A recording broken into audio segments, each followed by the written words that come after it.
রাজনৈতিক দল পরিবর্তনের জেরে শেরপুরের নকলায় যুবদল নেতার বিরুদ্ধে সন্ত্রাসী কর্মকাণ্ড ও হত্যাচেষ্টার অভিযোগ উঠেছে। অভিযোগকারী মোহাম্মদ সালমান আলম দাবি করেছেন, রাজনৈতিক মত বদলানোর কারণেই তাকে টার্গেট করা হয়েছে।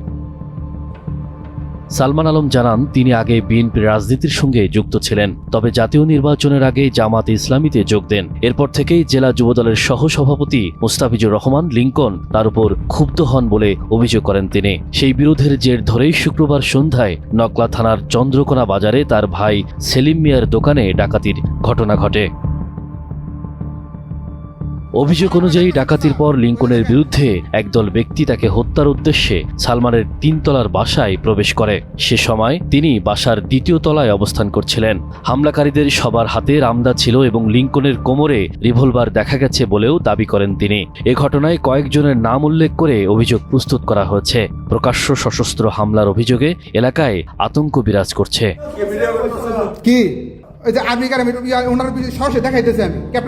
তবে অভিযুক্তদের পক্ষ থেকে এখনো কোনো বক্তব্য পাওয়া যায়নি। এ ঘটনায় ভুক্তভোগীর পক্ষ থেকে এরই মধ্যে থানায় লিখিত অভিযোগ করা হয়েছে। ফলে তদন্ত সাপেক্ষে আইনগত ব্যবস্থা নেওয়া হবে বলে জানিয়েছে পুলিশ।